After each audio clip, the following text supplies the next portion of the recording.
Oh, what's good with y'all? I am Damo the Political Plug. This is the Chop Up Show. I'm here with my dog, Toya G. Toya, what's good with you?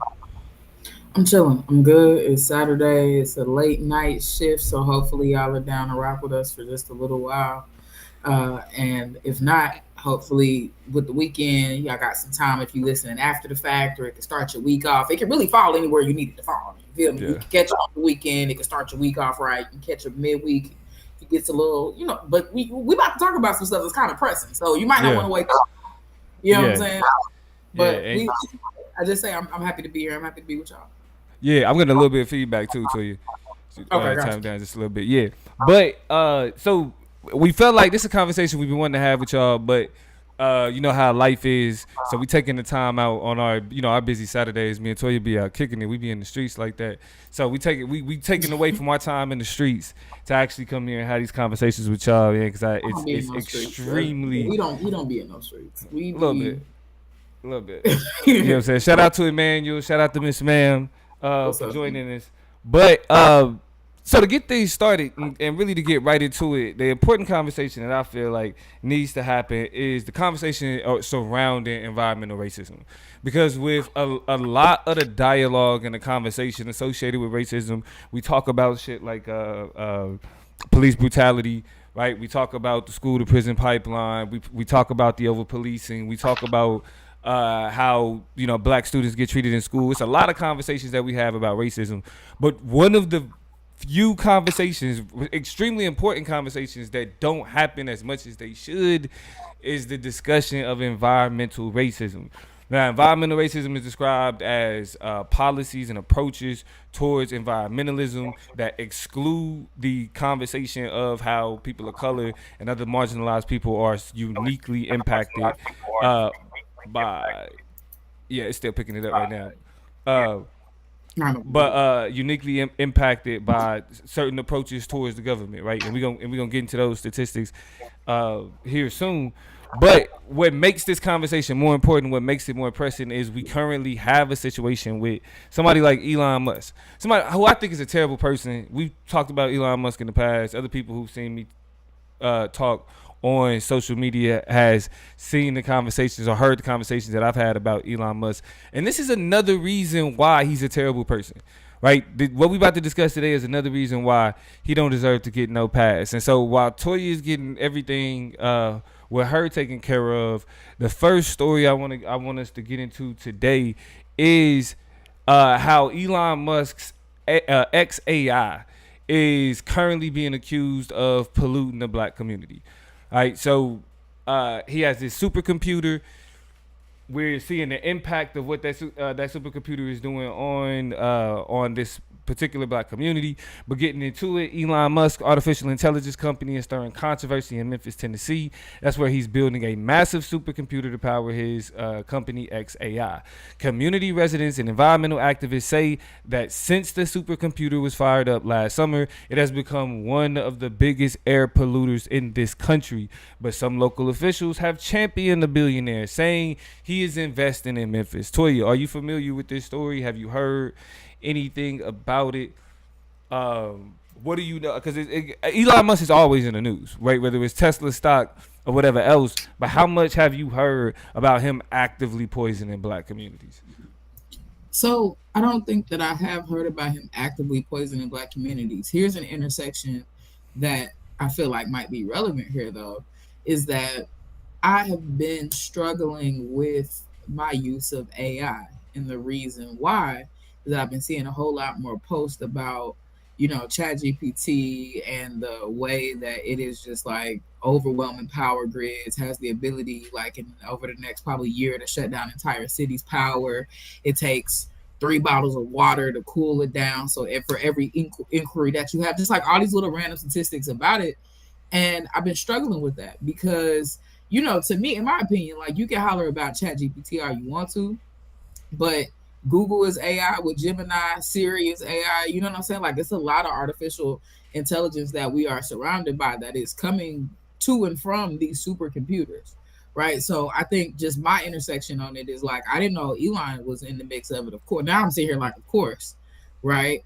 but also, being reflexive about my own practices and what I do and how I navigate those things. But just another reason to be like, he ain't shit. So sure. Now, it's kind of it get kind of salacious when you really get into the story. Not salacious, but really more so just really like whole shit, right? So the accusation towards Elon Musk is that, as they say here, the dispute came to a head earlier this month when the Southern Environmental Law Center revealed that XAI has quietly moved in at least 35 portable methane gas turbines without air permits to help power its supercomputer. What's up? I just made the connection. That's Grok. So I be on X. Yeah. And they do have a whole little AI thing. And it be people with like they'll post something or it'll be like a whole news story, right? Say for instance, like a 4-minute video, 3-4 minute video. Somebody will say, Grok, what's this whole video? What's this whole video about? Mm-hmm. And Grok will spit out a textual kind of breakdown of the whole situation, give a little bit more context about it. If it's like a court case or like a criminal case, they'll tell you where it is now, like just like a whole little. And so I'm making a connection down that I never use the shit. I think it's dumb. Like I'm good. I don't trust something that he's cranking out over here anyway. But like I've always just been like, that's not the medium for me. But I just made that connection. Like I'm just a little slow to. But we here. No, nah. And so I'm not a big Twitter. I know about Grok, but I my disdain for Elon Musk is like I can't do Twitter at all. But they have these 35 portable methane gas turbines that they have to power the supercomputer that powers Grok, and they don't have permits for those. And the group says that this many generators have the capacity to power an entire city and are enormous emitters of toxic carcinogenic pollution. The law center made the discovery by taking satellite images of the XAI facility. This is where it get crazy, right? This is where the whole shit start to happen. Days after the news broke, Memphis Mayor Paul Young spoke in public forum and said he had been in contact with XAI and that the company was not using all the gas generators. So they was telling them like, "Oh, we got 35," but he's saying that they're only using 15, right? So XAI and Elon Musk are using the Memphis mayor, as their spokesperson.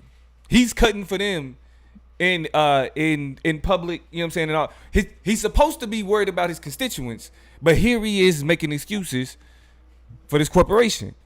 Sure. Now, what the Environmental Law Center do is they take pictures, satellite images, and what they saw 33 of the turbines giving off significant amount of heat, meaning they was all being used at the same time. Mm-hmm.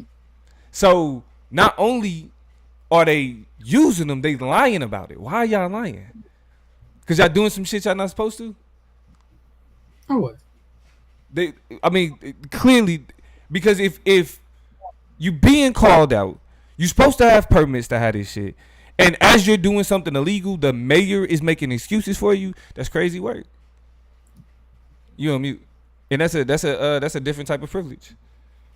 I'm not on mute. I'm agreeing with you. What it gets us is the people in Memphis in Memphis are flat out saying we got to get rid of this shit because they trying to expand it. Yeah. We can't keep it here. We can't keep it. We can't let them add any more. Like we have to do something to stop what Elon Musk and them is doing because we're seeing another example of how these dangerous facilities are placed in neighborhoods with black people, brown people, poor people mostly, and they have to deal with those gases. They have to deal with the shit that come out of these turbines functioning, right? Mm. You had something you want to say? Oh no, that it is. I'm not on mute, so it's just not. Oh, I can't hear you.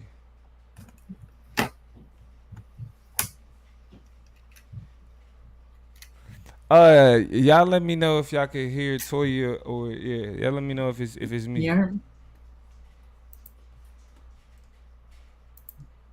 You still can't hear me. Okay, I can hear you now. You can hear me now? Yeah. Yeah. My sentiments on it are that a lot of these things hide in plain sight. I think, but also they don't. Like we have things that pop up in and around and adjacent to our communities and that end up in our communities. But I also, don't think that people all the time feel empowered to even ask questions about like, to what end is this who does it serve, what does it do. It's just shit just happens. And because communities be dilapidated and broke down and tore down, you know what I'm saying, like you see something like that, like a big old project like that, you just kind of, it's just nice to see some construction. It's nice to see something be rebuilt. You know what I'm saying? Like it's just weird. I'm just speaking from perspective. Like even when I go back home to Kansas City, like I see that the city is constantly transforming and transitioning in a lot of places like that we grew up, that we played in, that we went to school. And it's interesting to see, but I'm just like, I wish I knew more who was behind these projects, or what the end goal was for it was, or what project does this feed into? Like, what is this a feeder for? Like, what, you know what I'm saying? I'll never forget when Google Fiber was running around Kansas City and kind of like test driving the market there and doing a lot of things, but it ended up, causing a lot of transitional confusion with what broadband and what internet service. And so it was a lot of people who went without. It was interesting. So when I think about it and I see things like that, I'm just like, it's always important that we know a little bit more about who and what is behind that curtain. Nah, and I think though that brings me to my first question for you is, like, why is it that these conversations don't get as much of the mainstream spotlight as somebody getting shot in the street, or I mean, like what's going on with the the black man that killed the cop in revenge, and avenging his son. Why Mr. Rodney doesn't Hill. yeah, Mr. Rodney Hayden? But why? So why do you believe that the environmental part, like because we're gonna go over some things like the environmental impact, but why do you think the environmental part doesn't get as much mainstream play like that? I think it's a couple reasons. One, it's the system working as designed, right? They weren't ever trying to stick or relegate black people to a nice area that was situated to prolong life, that was invested in the longevity and livelihood of the people actually living there. It was, we got to deal with you, we got to stick your ass somewhere, so you go over there, and what happens over there is what happens over there. I also feel like a second reason we don't talk about it as real as we talk about other forms of racism, over policing in our communities, gentrification that happens and shit like that, is because I feel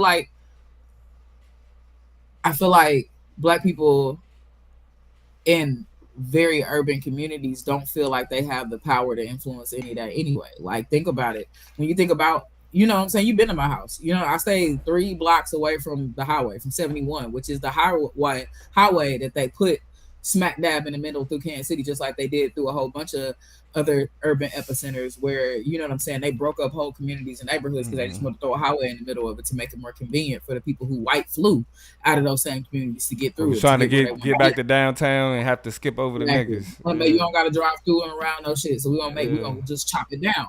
The thing is, with that, of course, is more exposure to uh, the toxins and the chemicals and the greenhouse gases that come from the 18 wheelers and all the rest of the transport through there. What we also see is a lack of safety in our neighborhoods and in our communities.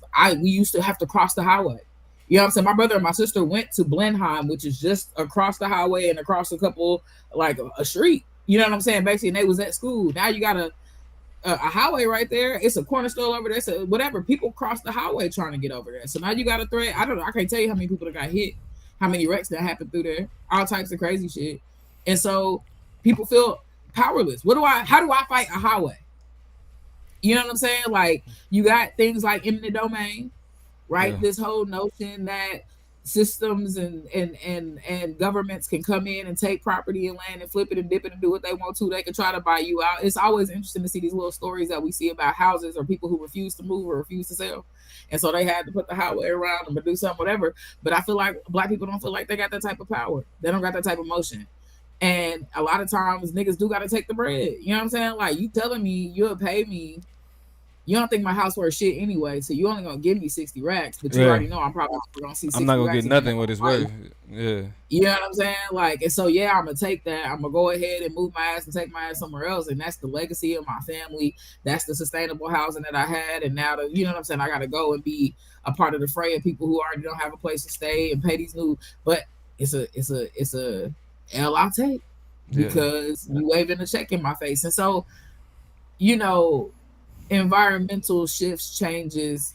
developments, underdevelopments, overdevelopments. It's all meticulously a part of a system. And it's a system that I feel like when it comes to, because we can tell the kids to stop shooting, we can fight the police and pull up at City Hall, we can do shit like that. But like the highway, like the environment, you know what I'm saying? It's a level of Like, ignorance yeah, there. It's a level of intentional separation from those types of things. And it's classic disempowerment that I think leaves black people just being like, well, yeah. do what y'all gonna do. Y'all gonna do it anyway.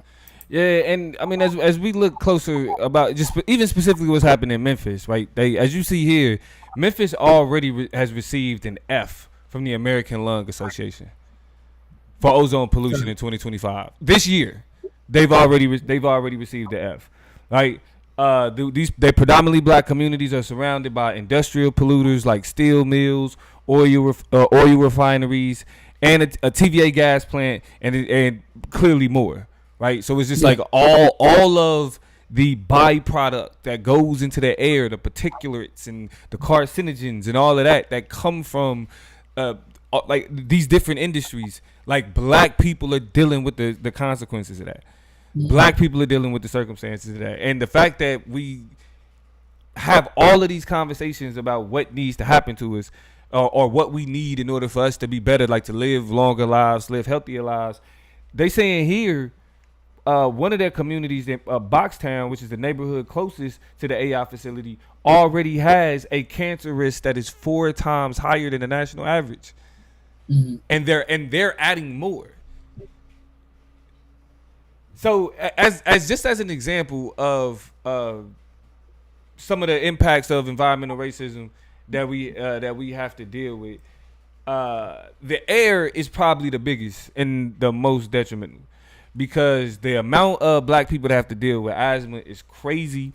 The data And shows. there are other respiratory issues, to be clear, like just shit that they shouldn't get or get prematurely or get at higher rates. I mean, and there are everything from emphysema to a frequency of um, uh, upper respiratory infections. What else is another one? Pneumonia. Like these are all like over occurrences that are happening in our communities. You know what I'm saying? Not just asthma. It's like things that end up being chronic, things that end up happening just far too common. And people's just like, why are you always sick? Why is it always something messed up? But your Yeah, ears, your your nose nose, is and your always throat running. is Yeah, your it's throat all always connected. tight. This shit. Listen, It's a system. 71% of black people live in counties that violate federal air pollution standards. 71% of black people live somewhere where the government say they air ain't good. I want y'all to imagine 71% of a pizza, a pie, and just it's crazy. Imagine Look, somebody just walked up on you and took 71% of your shit. That would you would be upset. You a would have 20 like, a 2021 EPA funded study found that black people are exposed to about 21% fine particulate matter pollution than the average American, whereas white Americans experience 8% less pollution than average. no. We're breathing in shit we ain't supposed to be breathing. Y'all worried about niggas eating pork, like the air. So, Yeah, I mean, like and like, let's be honest, over policing and doing silly shit like, putting taxes or eliminating flavored tobacco. This is not an endorsement of smoking or tobacco use or nothing like that. But don't over sensationalize the habits and consumption of people without looking at the rest of what could be contributing to their issues, right? Let's not be absent about the things that you do to actually contribute to people, the dire nature of people's food conditions. This is the same thing we think about when we talk about, and this is not environmental, but it's adjacent in terms of food apartheid. You know what I'm saying? Look, you want to look at black people and be like, oh, you niggas got diabetes, hypertension, high blood pressure, every other, you overly obese, this, that, and the other, but you don't have any grocery stores in a lot of neighborhoods, let alone ones of value or quality rather, and then let alone ones that are in a distance that is navigatable by any people who like live near them. So like this is all orchestrated. And y'all don't want to do nothing about the source of the problem, yeah. but you know what I'm saying? You want to complain about the outcome and the people who are living the outcome. And I think even when we go as far as the shit like climate change, right? Like the as much as they try to make climate change a question of it's partisan. It's back and forth. It's a liberal talking point, right? Like Yeah. seasons change. That's just a part of what shit is, and it's like nah. It, the impact of climate change today is black people living in areas where it's 10. Well, I ain't gonna say 10. Let me actually just pull up the data. Where it's that much hotter. They calling them Mhm. unhealthy urban heat islands. Mhm. This is a product of climate change. Now, and again, black people living in areas where we got to deal with the after effects of pollution in the highest degree. And so, on top of that, why is it? My next question: Why is it that? Why is that? Why is the environmental conversation so white? Why is it so? Why is it this a super liberal Democrat versus Republican thing when like black people are the people who are impacted by this shit the most? When you say why is it so white, unpack that. Like, why are the advocates for it so white? Why do black people not invest energy in environmental Right. conversations as much as black people? It seems like. What do Yeah. you mean when you say Well, it's so white? so when I say so white, I'm saying the conversation around climate change is like either white people denying like the main conversation is either white people denying it or white people talking about doomsday scenarios. Hmm. That's it. You know what I mean? For the most part, I'm not. That's not to say like even like this article is an example of that. There's discussions about it, but the mainstream narratives when we hear politicians talking about climate change, right? When we hear scientists talking about climate change, when we hear how much climate change is an imperative, it has to do with doomsday scenarios that wipe out everybody, Hmm. right? While you Well, have we a can say pop, debate. Global warming is both real and anthropogenic. right, exactly, Yeah. and so if there's a group of people that's currently being impacted, like it's like those doomsday scenarios, like we're seeing, like we're dying at higher rates because of asthma. We're dying Hmm. at higher rates because of like the if certain environmental impacts. Why is that not? When I say it's white, I'm saying why does the white fear of the end of the world dominate the conversation as opposed to the real life impact that's happening to niggas right now that's killing black people right now? Got you. Um, why does the white fear, the white doom and gloom, the narrative overshadow? I mean, I think the kind of ASA point is that it's just the bigger, shinier thing, right? Like everybody's gonna die is a whole lot more interesting and fascinating and captivating than the least of us is suffering and going through some shit. Like that just doesn't it's never rung a bell the same way everybody's gonna die is, right? All lives matter. And so, like, think about the debates that we used to have, right? You get to usurp a whole conversation that black people started about black things, that indigenous people started about indigenous things, that disabled people started having about indigenous things, things that are important to that particular community, and you're able to say, but no, we have to talk about this, resolve this, think about this, because if we don't, that will lead to warming, that will do things like decrease biodiversity, that will do things like have negative impacts and implications on the word, whatever. And so we have to talk about that first. And oh yeah, by the way, now we want to talk about black people because global warming is also going to happen. That's when it becomes relevant to them, but only in line with talking about and prioritizing saving white lives and white futures. And so I think that's another huge part of it, right? Is that the conversation and the narrative shifts when the person who was given the conversation, or leading the narrative or presenting the narrative, is the one with the microphone.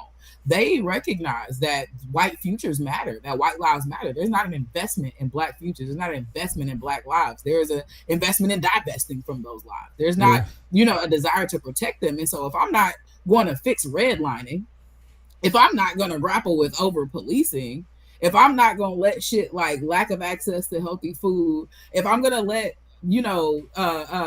what's her name? Little Miss Flint. If I'm going to let Flint happen and not change the pipes in your community for 100 years and let you just drink terrible ass water, you really think I'm finna, you know what I'm saying? Like, I'm not concerned about your Black Death. I'm Yeah. actually rather invested in it. We would like to accelerate it, as a matter of fact. So let's just not even touch that, because then it'll happen no matter what, And right? Like, yeah, and I feel like that this is exactly why it pisses me off that we allow where white people stand on shit to dictate how, like, what matters to us. Like, mm-hmm, because niggas the when niggas hear the conversation about global warming, they hear it from this doom and gloom perspective that come from liberals, right? They don't hear enough of, like, why your grandma and your aunties, and you know what I'm saying, why you feeling like, damn, everybody getting sick, and damn, like she just can't never breathe, and why this person always got to be on oxygen, and like these real life everyday examples of the type of oppression that we got to deal with due to, like, in this instance, like capitalism, right? The them choosing profit over people's lives easily, no questions. You know what I'm saying? which is what Zamarian was saying. That's exactly the equation. Exactly. And so, but for us though, what happens is our adoption of their narratives ends up fucking us over. Because what really matters, we don't discuss. What really matters, we don't talk about. Because we get caught up in how they talk about it. Right? And as much as it's like, yo, ain't nobody trying to do nothing for black people, it's like, damn, we gotta start making the right demands. Right? Like, I Yeah, mean, the ones that I think, you know what I'm saying? Like, when we talk about concrete needs, when we talk about like shit that we would demand, or what a reparation would look like, even like if we want to even delve into that direction, like, or just a black agenda, you know what I mean? Like, when we talk about what should be on that, what demands should black people make of this candidate, that candidate, whatever, like that should be something that, I mean, and I don't want to speak out of ignorance, right? Because I know so many people are having these conversations. There are black scholars and black scholarship. I just, in many ways that we academicize things, don't know if, how, and when, and in what meaningful ways it's kind of come down to the people in ways that they actualize it. Of course, we have black people who are doing things like, developing community gardens and replanting trees, and like taking head on the idea that yeah. people are in heat islands by trying to find creating cooling centers and shit like that in urban core, so that people can have some type of relief when they live in the hood of the hood of the hood, and they've been left to bake in their homes. Half of Southern California ain't got no AC in their houses, in their apartments. Yeah, here's the thing for you. I blame us. I blame what it is that we give a fuck about. Because it's like you said, like, when it comes to, when we be talking about black agendas, like, in the burden that we put on politicians to what it is that they need to recognize, this really ain't one of them. This really ain't one of them. Like, you do not hear like the discussion of, like, yeah, and what about this shit they putting in the hood? That's not to say that it's not being said. It's not. It's just like, when you always got to be careful when you say it's not, like, it's not a lot of good music out, right? Because it's like, it's good music out. You just ain't hearing it. You just ain't come across it, right? It could be what's being put out. Like, it could be what's being promoted. And I feel like that's our problem is that. Like, our problem is that we will spend more time talking about whether or not Kamala Harris is black, right? Niggas is I heard niggas give whole genealogies about Kamala Harris's blackness. I mean, but it's 71% of black people live in fucked up air, even where the government admits, like, niggas is failing health tests, air quality tests, and shit like that. It's like, at what point does our priorities start to shift to where the demands that we make on politicians are actually situated in the things that impact us, not just the things that interest us, not just the things that entertain us. You know what I mean? And I mean, you say that, and I want to be like, I think they learned. I think we learned. I think, you know what I'm saying, we learned our lesson now, but I don't know, man. Like, it's ugly. It's hard to trust. Like, because in line with what you're saying is, like, how much more do you need to see? Right. That these conversations, like, I think this is the proof in the pudding. Like, a lot of people are seeing just how fast things can happen, both ways. They're seeing how direct what somebody said. We've gone through so many election cycles where people have said whatever in them debates. They said whatever on the campaign trail, and then they got in there and did a fraction of that shit. He's doing shit that he said and shit we could have never fathomed. Right. right? And so to see that and to recognize that all it takes is enough people getting behind some shit. Now, you do have to have the type of candidate that's actually going to do it, right? Because a lot of people are willing to invest, and then you have it's not us that flip flop, it's you that switched up. And Yeah. so but that comes with the proper discernment and not being distracted by the certain bullshit. Because you have people who have plans. It's a whole lot of business owners that could have had what she was trying to give them 10,000. Mm-hmm. 25,000. So I think Mm-hmm. 10,000 for the business, 25,000 for the homes. You could have some money for your children, Yeah. like all different types of things. Checks could have been on the way, but people was like, And I'm not gonna go. and this is where understanding what like political kind of like political phrases or like political ideologies. Like so when you hear phrases like deregulation, right? Donald Trump was big Mm, on deregulation. Well, deregulation is what allows companies to do this type of shit, corporations to do this type of shit. Like regulation literally is what corporations are allowed and not right. allowed to do, right? And so environmental regulation is like has been, government's attempt to be like, yo, we recognize corporations have a impact on communities. It has an impact on health as a whole. Whether or not they give a fuck about what's happening to niggas is another thing. But there's at least this when you hear like environmental regulation, this is what they're talking about. Like particulates in the air, the amount of pollution in the air that's measured in particular ways, right? When you hear somebody getting up there saying that they're against regulation, this is what they're willing to allow. This is what they're willing to allow. I think that because another crazy statistic, as we wrap this shit up, is because Mm. like what is it? Where people live. Let me see. I know I got the statistics somewhere. Like you have here we go. Although black people comprise about 13% of the U.S. population, they are overrepresented in host communities for hazardous facilities. As of 2010, 45% of the population living in areas hosting toxic waste facilities were people of color, versus 28% in areas without such sites. Right. So we talking about landfills, chemical plants, hazardous waste disposal places. It says updated Environmental Protection Agency data shows that over 1/4 of black Americans live within 3 miles of a federal Superfund toxic waste site. 27%.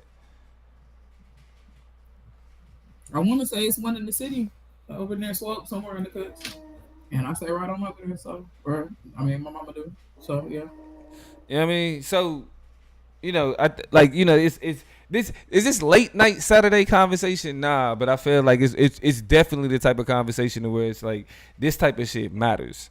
You know what I mean? And as we move forward, as we're gonna talk more about moving forward in the current political climate. Like these are the things we have to start introducing into our conversation to kind of show what actually is impactful political discourse.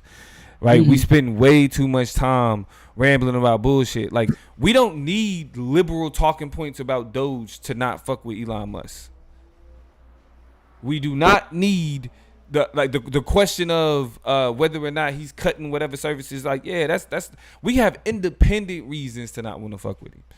Right. Especially looking out for them folks in Tennessee. So y'all stay on top of that. Let's check out these comments real quick before we get off here, because Miss Man been chiming in, and Doc B jumped in. Doc B said we could have had a better world, but people got distracted. You know what I'm saying? Like that. I mean, I don't know. The attention spans, the empathy, the critical thinking, they at an all-time low. And I feel like they downstairs, they're on the first floor, but I feel like they could go to the basement. And I think it might be too late. You know what I'm saying? I think some of the ignorance and poor decision making has made a couple things too late. It's gonna be eras of presidents, eras of politics before a lot of things come back together. Because you can't just recreate and put back 10,000 or something. Right. You can't just go when you shifted energy, inertia, when you shifted just momentum in another direction. Be like, oh, put that back. It doesn't work like that. You know what I'm saying? It's a lot of budgets. It's a lot of it's a lot of stuff. Yeah. It's a lot of lifelong career, 40, 50. Who you gonna get this good to do that over again? They got the experience, the most experienced persons in the room. You fired whole offices. You got rid of everybody who was relevant to So my mind spins sometimes when I think about that. Miss Mammoth said when I was kind of talking earlier, they would have had to acknowledge that the government sanctioned actions that negatively impacted Black and Brown communities. So the bootstrap theory falls all apart, and this is in regard to us, you know what I'm saying, or white people admitting, and stopping and not being so concerned with their own futures, but stopping at the part where we really talk about how the city, everything from city design to the way that urban spaces have been organized, to the lack of regulation, to the policies that are negatively impacting Black people. Because they just want us to fix it. Just what's the problem? If you don't like it, just move. You don't like your community, just go. Why wouldn't you just go somewhere else? Like, I don't understand. And of course you don't, right? And so it's baked into the cake. It's literally sewn into the fabric of what they expect for people to experience and how they want people to live their lives, which is why the shit don't change. She, Miss Ma'am also said, I realized recently that many people don't know what regulation really means. Yeah. They think of it as personal limitations, not the consumer safety and protection limits that it is. And that dumb shit is why you have Boeing going putting whatever aircraft they can duct tape together, just and put throwing anything up in there and seeing what works. That is why y'all better stop drinking milk. And the meat that you eat, you need to kind of be interrogating, investigating, because all of them offices, all of the FDA offices, the Department of Health and Human Safety, all of those offices are shut down. Most people have been fired. There's loosened regulations on our food that we're getting at the grocery store. They don't have to go through checks. I think I saw somewhere that Trader Joe's or Costco might be, I think it's Costco, has a third party milk tester, independent like milk people that they're going through to get their milk tested and treated or whatever, because they know for a fact that when they send it into the United States to be like, we got our milk, you got our money, you got our subsidy, we swapping, that they not gonna check that shit and make sure it's above board before they give it to us. And so they're the only ones making sure that if you drink milk products, that's gonna be cool. So we should be alarmed. Like, regulations are good. Like, they help us. They are important so that somebody checking the meat, so you're not just auto salmonella, auto E. coli. We've gotten to a point where niggas is so against the system. They against the shit that was put in the system to protect them from the motherfucking system. Some of the only shit. The only regulation is for you, American consumer. Like, let me get my black history fact right quick. Like, because, and this is from some steak shit, and I feel like we talked about this before, but I tell my students all the time, because we got a little budget, I'll be like, get what you want, you want some steak, get a steak, whatever. And so I've told them and told multiple people, I've never gone to a restaurant and even ordered a steak, right? I've never just been like, I'll take the steak. That shit is crazy to me. But part of the reason why is that I grew up in a classic Black American household where they cook the shit to the ends of the earth. And so my grandma and my mama used to take steaks and cook the shit out of them, and I was like, why do people like this? This is what steak is. This is what they selling. This is what they giving out. Like, this is nuts. Chewy, all of your teeth. Then I grew up, bruh. You funny. Chewing for a year. You can't even just balls of lumps of meat just in your space, in your chest. I don't like it. I would walk away feeling terrible. Yeah. Grew up watching Food Network, watching cooking shows. Now I'm watching the meat be different, and it's a little red, it's a little pink on the inside, it's different cooks on it. They telling people, if you bottle up a fish, this is well done, this is medium. Like, I'm like, it's a science, but like, you can get it different ways. I used to be like that with burgers too. Niggas be like, no pink. Like, then you go to the restaurant, they ask you like, how you want that cooked? Yeah. Like, where? Like, I remember when I first had to realize, I'm a medium well. Like, I'm still a nigga, so it still got to be. You got to learn yourself. A little bit pink. Yeah. Just enough. Take it off. Yeah. Get it off the heat, remove it, and then go ahead and start dressing that thing. You feel me? Yeah. But here's the thing that I started to put together, because even to this day, I have that memory. So the beautiful things that I see about what's possible with steak don't resonate with me. Here's what I found out about Black people and why they cook it to the end of the earth. We used to get such terrible meat. There was no regulations on the meat that they were sending to Black grocery stores and Black communities. You just get what the hell you get. Yeah. You got a store, you got some lights on, you got some coolers in there, some meat's gonna get sent over to you, but there is no checking and making sure there's at least some floor, some standard for what the meat quality has to be. We're just gonna send it over to you. And so, of course, Black grocery stores are getting the worst cuts of meat. Mm-hmm. But at the time, think about the diet of a progressive productive American family, steak and potatoes, steak and potatoes. So of course, as Black people, we want some steak and potatoes too. But we know the risk connected to it. So what we do, buy the steak and then go cook the shit out of it. Cook Because that I'm shit not gonna let you make me thoroughly. sick. Everything in that is going to die. Anything that's in there is Period. getting cooked. Yeah. Can't get sick. Yeah. Because you cooked it all the way. Yeah. Right? And so when I learned that, it blew my mind because literally a whole genre of, you know what I'm saying, red meat or a whole way that it can be prepared, I'm completely disinterested in it. Why? Because racist. And you know, I will say that is one of the things in terms of like when we think about like shit Black people do, we do fuck up steak for that exact reason though. Yeah. Cause it's like shit. If we was gonna eat it, we had to cook that shit all the way through. Cause who knows where they didn't let this be and everything else. So yeah, totally. Where Like, it came from, but that's but I'm willing to say, yeah, Black people, that's one thing we get wrong. We get steak all the way wrong, all the way wrong. So that, and I think Black people gotta come around to sushi, but I get it. I understand. I know way too many niggas who not willing to eat a little fresh fish every now and again. You mean raw? You mean raw? We gotta be. You mean raw? We gotta be. Niggas eat a fresh fish cooked, fried, laid to the side. But nigga, you talking about that raw? I can't. Raw. Yes. I be fucking with that tempura sushi. Tempura. Yeah. Don't you put my fish in no batter. Yeah. I'll take a spider roll every now and again, but besides that, you can leave all the rest of that. I want the whole thing, and I don't even like rice, so I eat sushi like literally twice a year, and that's when I get my. You don't like rice? I hate it. That's wild. Categorically. That's wild. Sushi is amazing, and I will admit that and concede that, but I don't like rice, and I don't care who made it. You can fried rice. You can fry it. You can. You don't like shrimp fried rice or shrimp fried, beef basmati, jasmine, long grain, short grain, brown, black, quinoa, couscous. I don't care. I don't like the rice. I don't like the cousins. I don't like the variations. That's wild. I don't care what culture makes it. My mother could make it. My grandmother could make it. You could make it.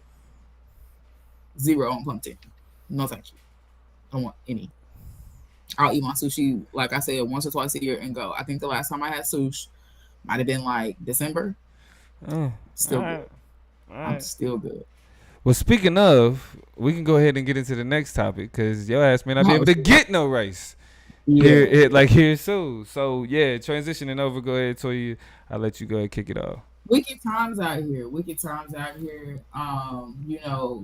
Environmental issues and environmental racism is one of those things that's kind of constantly in the backdrop of our realities and existences. It's something that lingers, but it's not always immediate. You know what I'm saying? Whereas this whole supply chain issue, it's in our face. It's something we're gonna feel. It's something we're gonna see. And I'm very concerned about the trajectory that we're on in terms of how we're going to be navigating these next few months.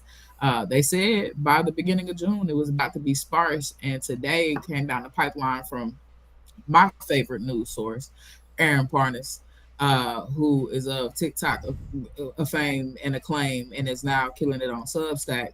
And so you can go ahead and put that video up real quick, and I'm gonna let Aaron tell you what just happened and how this kind of got me shook a little bit. Let me get it pulled up for you. What's up to y'all in the chat? The people who still sticking around, definitely appreciate y'all on this Saturday night. Make sure y'all say what's up if you haven't already. And be leaning in because this is it's getting thick, y'all. It's getting serious. Hold on. Got my nerves bad, just a little bit. All right, here it is for you. Here we go. All right, let's get it.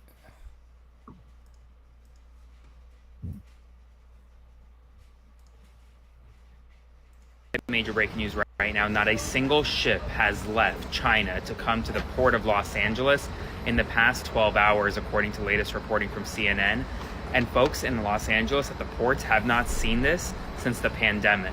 Friday morning, West Coast port officials told CNN that not a single cargo vessel had left China with goods for the two major West Coast ports in the past 12 hours, which hasn't happened since the pandemic. Just 6 days ago, 41 vessels were scheduled to depart China for the San Pedro Bay complex.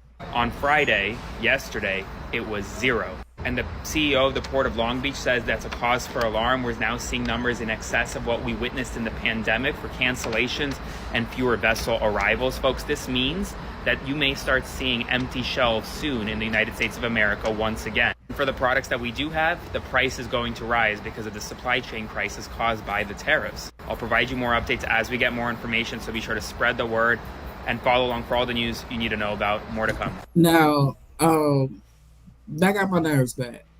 If you're, and y'all know where me and the political plug live, we reside in the state of California. These ports they talking about, they're down the street and around the corner. And they ain't got nothing in them. And it is said to be worse than what we saw in the pandemic.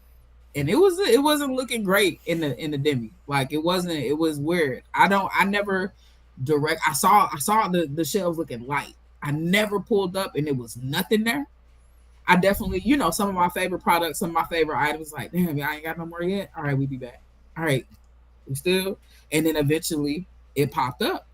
This don't sound like eventually popping up is like the trajectory of things, right? We just needed people to like get well and stop transmitting things and get a vaccine. Like it took some time, but it was like an orientation toward an endpoint.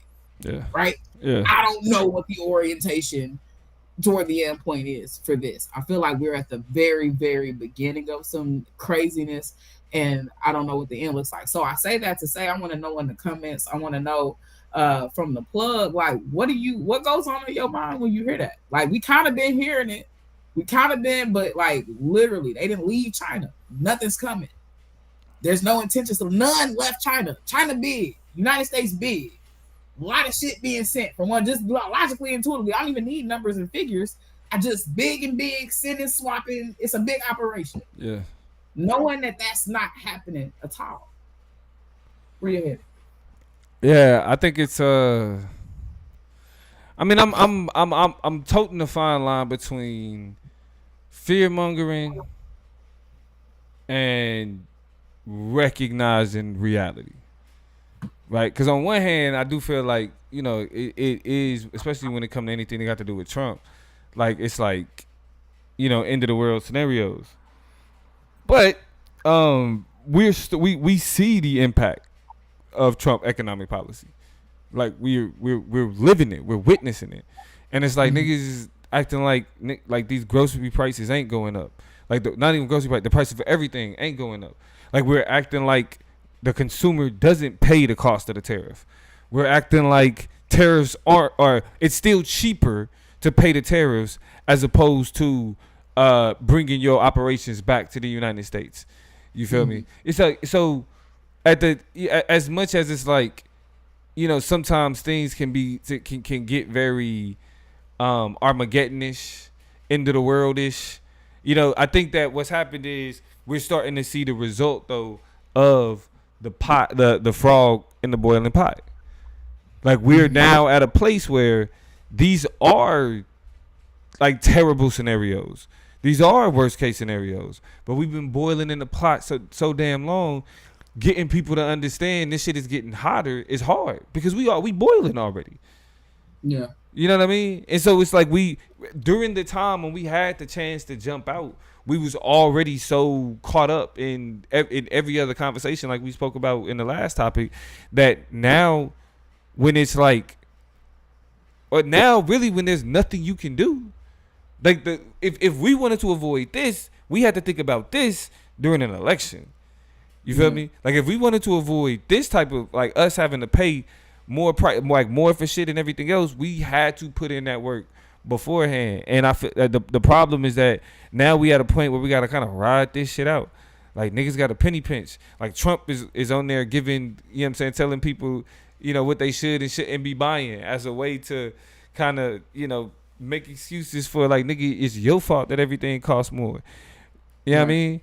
And so as much, it's like I kind of, this is like the fuck around and find out shit is starting to get old now, because it's like fuck, like now it didn't matter if it's not just happening to people that voted for it's happening to everybody. So yeah, you can say fuck around and find out, but to the people that knew, we still got to eat this shit too, which is even worse to have to eat because it could have been avoided. I mean, I think the narrative, and then you say this, and when I think about kind of not even the narrative, but like we about to have the show, especially like for Black people specifically. I know, a lot of us was, look at you. You know what I'm saying? Like, we know what it's like. We know how it is. We know how to struggle. We about to test that theory. You know what I'm saying? We about to test the shit out of that theory, and I think a lot of people mistake maybe what they OGs is good at, or what, you know what I'm saying? Like, people in past generations, just like the spirit of resilience that Black people have always had through, financial nonsense is real. But the other side of it is that I feel like we're more ever independent. I'm sorry, ever more dependent on like mainstream stuff to the point where we're gonna be affected. You know what I'm saying? Like, I feel like it's a lot of people who live and die off of DoorDash and don't really have a lot of wisdom or knowledge about how to make some some money stretch at the store. I feel like it's a lot of people who, you know what I'm saying, like, don't have the classics in their bag, or like don't have a simple enough diet, or they're gonna figure it out and find out, but not in a way that makes it economical, or at least kind of some part like pleasant for you. You know what I'm saying? I think that's what Black people was really good at being broke, but like you would never tell by how they was eating. You would never tell by the meals, that mama was putting together. You was never able to tell, you know what I'm saying? Like, we still having Sunday dinners. Like, ain't nobody got no bread for that. Ain't nobody caked up like that, probably to, be hosting it, but we got traditions, and we you know what I'm saying, know how to shimmy shake that. And I'm not gonna say all the recipes is gone, but you know what I'm saying? Like, I really feel like, I think just that logic and that theory is about to be tested by a lot of people. You know what I mean? Like, I definitely, I'm concerned. Like, when I hear it, I feel like, because, we equated with the pandemic because we saw the worst of people. You know what I'm saying? So when it does finally start getting real to people, the type of panic that's really about to play out, because it's not going to get real, I don't think, until multiple, big brands start to, do kind of some public outcry, till multiple states are really start to be affected, until it bubbles up. And then I think people are going to start getting nervous and anxious, and it's going to be the toilet paper all over again, except for it's going to be with everything. You know what I'm saying? And that's why I'm at but that's what I'm saying. That's why I'm at the point where, like, shit, if any point was the time to fearmonger is right now. Yeah. It's better safe than sorry, right? Like, I don't understand why we take up these causes against being careful. Yeah. Especially dealing with a system that we really don't fuck with like that. It's like, yo, think about it. This isn't something that's just like, oh, well, they trying to make Black people think. No. Like, this is everybody. Everybody else getting fucked over. Unless you a CEO, you know what I'm saying? You some type of C-suite position, you in control of some type of industry. Everybody else, middle class on down, gotta feel the pain. And niggas is like, well, why y'all out here fear mongering? Because we gotta deal with this shit. I'm trying to figure out where the disconnect comes from, like, political discourse and then like material reality. Because, like, the shit that we engage on politically is so far outside of, like, our reality, like, what we should actually care about. It's like, yes, 125% tariffs on China? The place that why are we acting like we don't get nothing? Like, we get the most shit from there. Well, it's like the running joke, you know what I'm saying? Everything is made in Mexico or made in China. Like, that's kind of have always been, like, the American tongue-in-cheek. Look at who keeps us alive. You know what I'm saying? Who keeps us going? Who keeps us functional? So to act like this is breaking news, is bewildering. And then let's keep it a stack. Who have we relied on to keep costs down, prices? China. This shit. I mean, don't get me like the fact that we get duped by the luxury companies is something else. Like, the fact that niggas is paying $5,000 for bags that was made in China just to act like it was made in Italy is a whole different type of scam, right? Exactly. But when we talking about just, like, the fact that we able to get cheap this and cheap that, like Walmart and the dollar store and all of these places where people able to get the cheap shit from, all of that shit come from China. Yeah. All of it. So it ain't even a question of, like, all this talk about China being ops and they trying to take advantage in terms of a trade war or a trade deficit or whatever else. It's like, nigga, y'all U.S. companies, U.S. corporations created the demand for made for China products. Yes. You did this shit. I watched a video and not blaming this person at all, but it was just wild to see and a great example of what the shit it could start looking like. She is some type of um business owner. She sells things like think like marketing things like t-shirts, like cup holders, like whatever. This particular order she got from China, it was stickers, right? And she didn't even tell us what was in this box. But the whole TikTok, she basically got this box and she said, I had to pay 87 for this box that I ordered of things from China. I had to pay the UPS person $87 to get this box. So literally the UPS worker pulled up, I guess had some type of machine and was like, I got your shit. If you want it, slide your card. And Shorty had to slide the card for the $87 just to pay the tariff, right? That's crazy. She gets the box and she's talking about how crazy that was. Clearly she getting something she's already purchased, sent to her, already kind of figured it out. $87 just to get custody of the package. She opens it up. Wait, so she already paid for it, and then she had to pay $87 on top of that for them to release it into her custody. She had to pay the tariff at the door. Open it up, and it's a plastic bag of think like party favors or some wedding shit or some shit you do, you know what I'm saying, to give swag out or whatever, like some stickers. Yeah. Some shit that she bought in a bundle, 500, 1,000 of them for $7.76. And by $7.76, I mean $77.76. Wait, like she had to pay $80 for something she paid $7.76 for? I'm being facetious about the amount of money, but if you know about buying little trinkets in bulk, and just like getting stuff printed on them, it's not a bunch of money. That's why you buy a bajillion of them, because they're gonna pay. And I promise you, they were just little stickers. So I can't imagine this order. Okay, if I'm being more realistic, $15, $20. Still, like 50. You got to pay $80 for something you paid $15 for. And we black, so we round up because I said 87. So you paying $90. $90, right? $100. You paying $100. That's what to get some shit you already paid. But how? But were these not this? Oh my! Like fault. Imagine brown jumpsuit being like, did you want it or not? You better pay me because you can't have this shit. Pay me now. Here's the machine. Tap to pay. They got tap to pay. Tap to pay, yeah. But I think what's crazy is that we jumped from a conversation about the price of goods and shit going up, like not even like 6-7 months ago. Like not even 6-7 months ago. Like niggas cared about prices, and then it's like now to talk about prices is to fearmonger about Donald Trump, which is crazy. Like in what world can we go from literally saying somebody doesn't deserve to be president because their economic policy has caused the price of goods to go up, for that same impact to get an entirely different reaction? Crazy.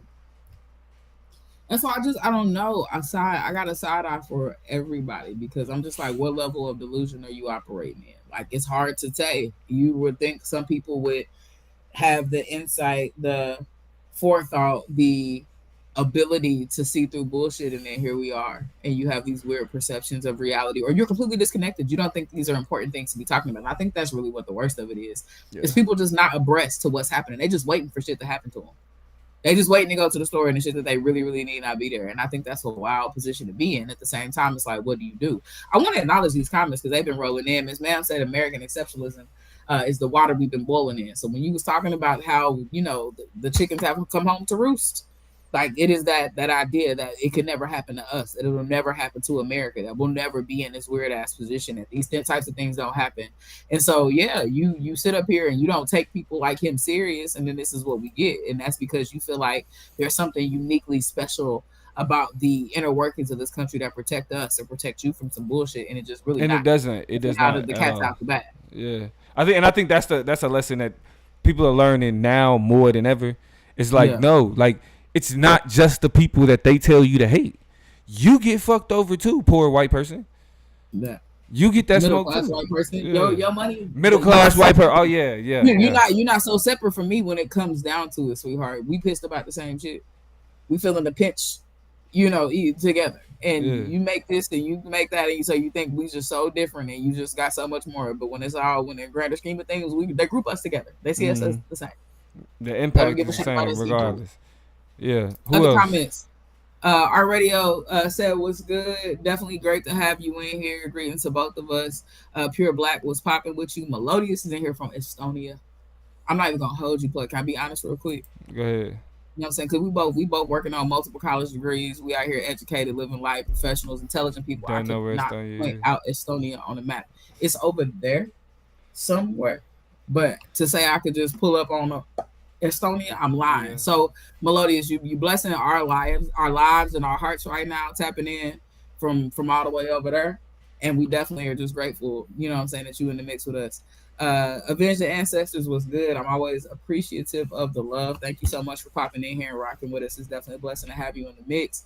And then Miss Ma'am said that's like seeing something priced at $18.99 with $35 shipping, and that's really the epitome of the life we about to be in. Like all shit we that used to little order shit. off of TV.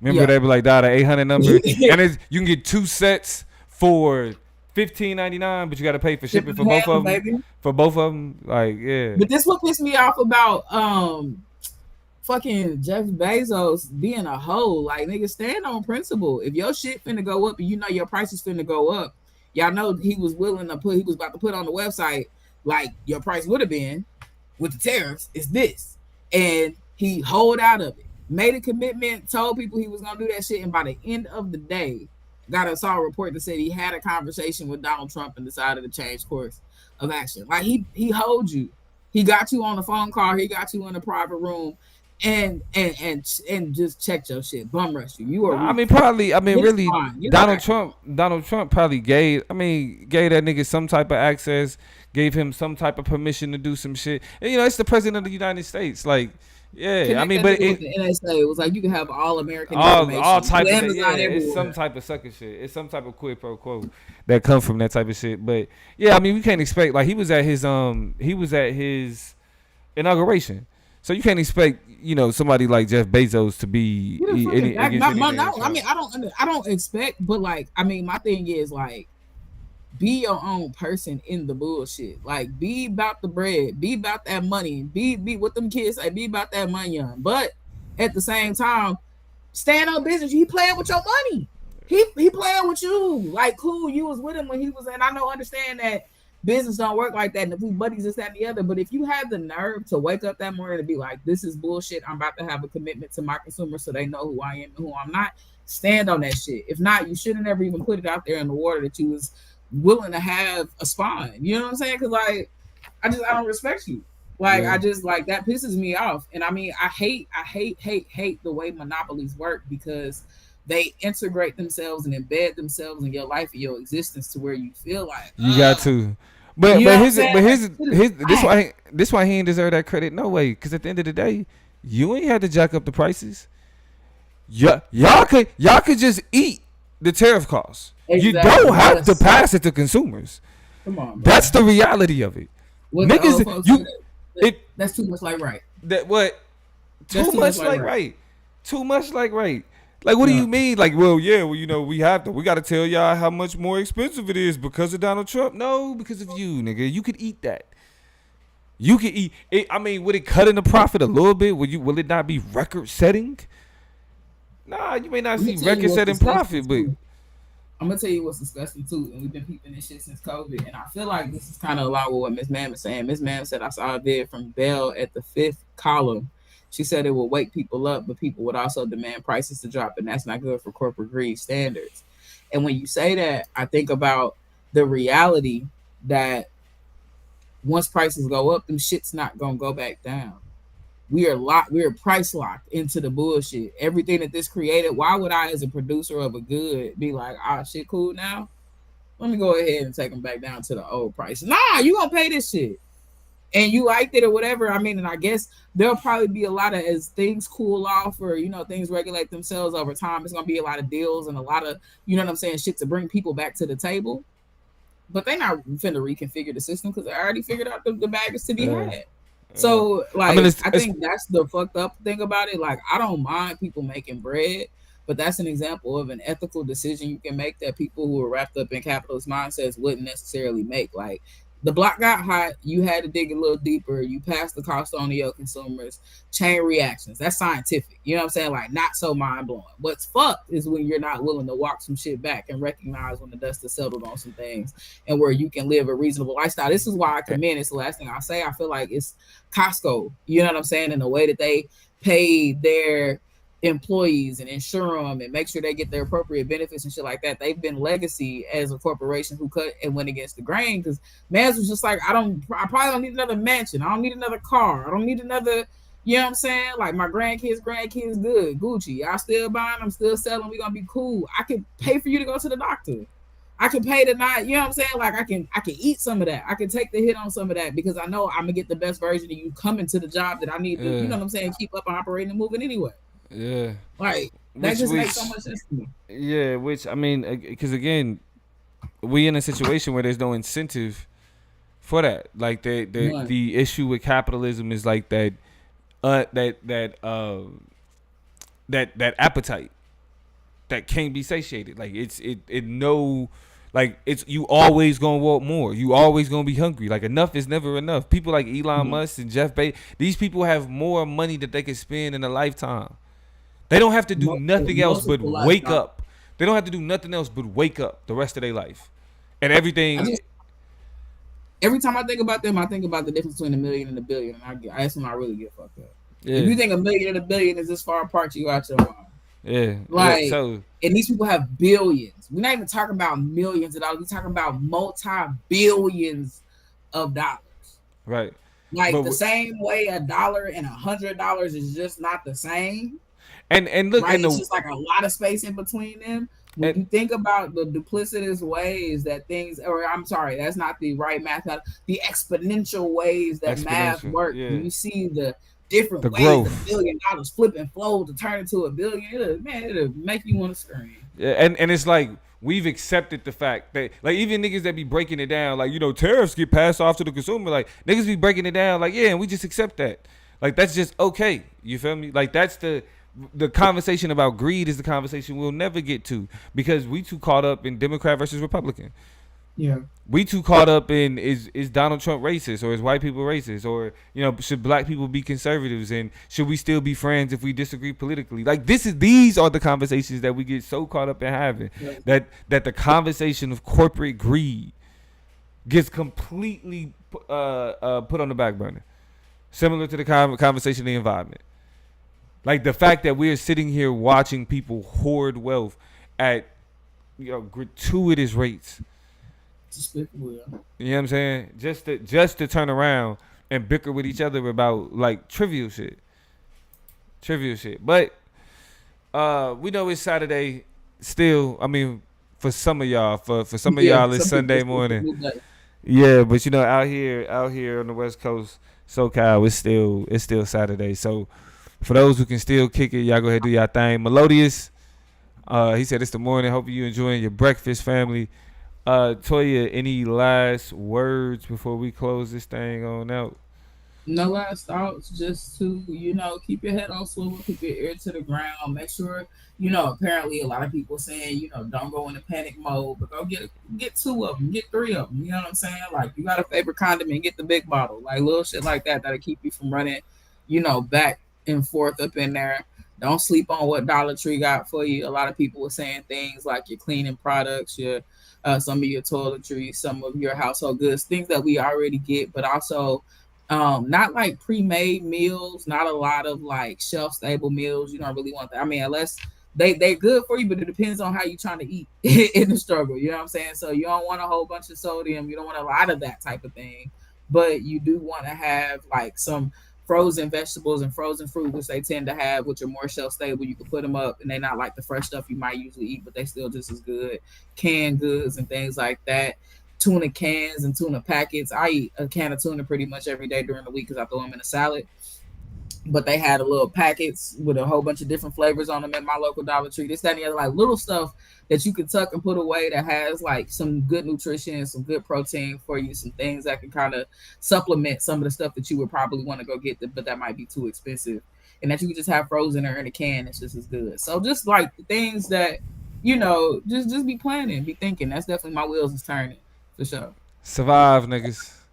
We Yeah, gonna make we it got through. We made it through we got worse. We gonna make it through. But just don't be buying up toilet paper like y'all did last time. That kind of fucked the game up. Like let's take it a little bit more serious. especially Be a since little we bit more like strategic. no toilet paper. You just go straight in the shower. Now we gotta go back out into the community. Like the shit not shut down in the world. So if you take all the toilet tissue, what are we gonna do? Yeah, They're don't not fuck allowed that to up. see it. Yeah. Gonna be I mean, great. there is the silver lining in this. Is that for quite a few products we do have reserves. You know what I'm saying? But it's a lot of shit we just not gonna be able to have. And I think our producer Well, is joining us our producer has to tell arrived. me, He yeah. said, wrap it up now.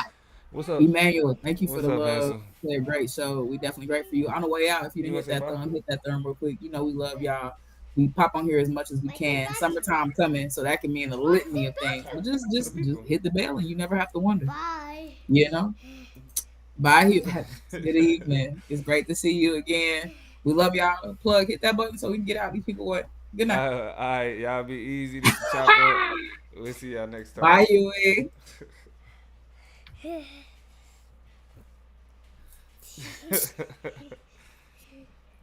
Uh. But